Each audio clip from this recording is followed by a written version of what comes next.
Hello everyone, welcome to our channel. మేమైతే శ్మశాన వాటికలో కరువు పనికి వచ్చాం ఫ్రెండ్స్.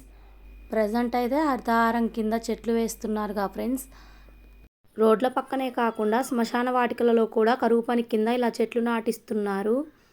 గుంటలు అయితే తీయడం అయిపోయింది ఫ్రెండ్స్, చెట్లు కూడా వచ్చాయి.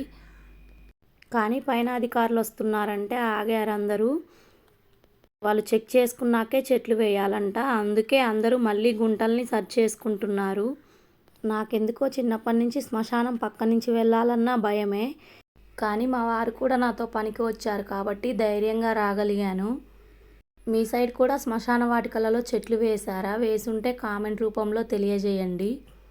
చెట్లతో పాటు వాటికి నీరు పోయడానికి ట్యాంకర్ని కూడా తీసుకొచ్చారు.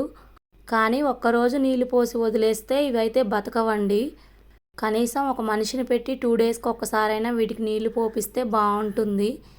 ఏం చేస్తారో చూద్దాం. ఈ చెట్లు బతికితే వాళ్ళు నీళ్లు పోసినట్టు, లేకపోతే పోయినట్టే.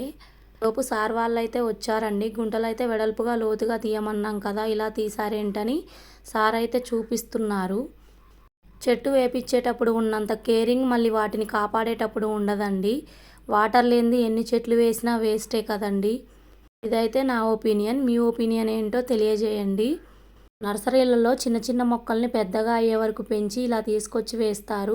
అలా పెంచిన మొక్కల్ని ఇలా తీసుకొచ్చి నాటుతారు. నాటిన మొక్కల్ని కాపాడడంలో వీళ్ళ బాధ్యత ఏమవుతుందో ఏమో మరి.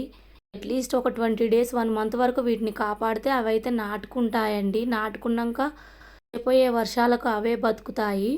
ప్రపంచంలో ఏ జీవరాశి బతకడానికైనా చెట్టు అవసరం ఎంతుందో మనందరికీ తెలిసి కూడా చెట్ల పట్ల బాధ్యతారహితంగా ప్రవర్తిస్తూ ఉంటాం. మాత్రం మీకు వీలున్నంత వరకు చెట్లను నాటడానికి ప్రయత్నించండి. మంచి వీడియోతో మళ్ళీ కలుద్దాం. Bye friends.